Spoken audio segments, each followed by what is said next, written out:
बहुत समय पहले की बात है।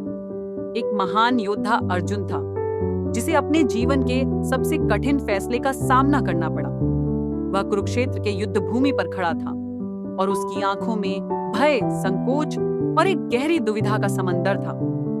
अर्जुन के लिए यह युद्ध केवल एक शारीरिक संघर्ष नहीं था, बल्कि यह उसकी आत्मा का संघर्ष था।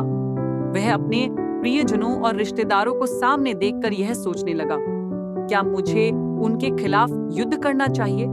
उसकी आंखों में दर्द और संघर्ष की झलक थी। वह अपने दोस्तों, रिश्तेदारों और गुरु दिव्यात्माओं को सामने देखता और सोचता, क्या यह सही है? तभी भगवान श्री कृष्ण ने अर्जुन को आशीर्वाद और उपदेश दिया। उन्होंने धीरे से कहा, हे अर्जुन, तुम्हें अपने कर्तव्य को निभाना है, चाहे परिस्थितियां कैसी भी हों।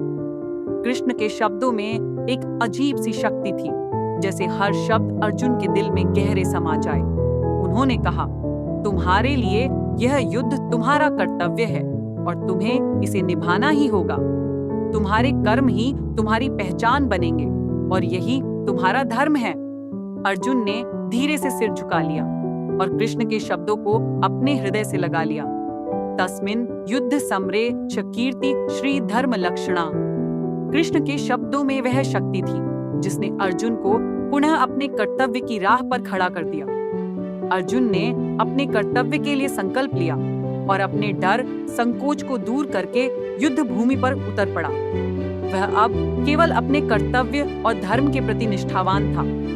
हे अर्जुन, अपने कर्मों में निष्ठा और ईमानदारी रखो और अपने कर्तव्य से कभी ना हटो, क्योंकि जब हम अपने कर्म में निष्ठा रखते हैं तो हम न केवल जीतते हैं, बल्कि अपनी आत्मा में भी शांति और संतोष पाते हैं। यह कहानी हमें यही सिखाती है कि हमारे कर्तव्य का पालन ही हमारी सच्ची पहचान और विजय है। और जब हम अपने कर्म में निष्ठावान रहते हैं तो जीवन के सबसे कठिन पल भी आसान हो जाते हैं।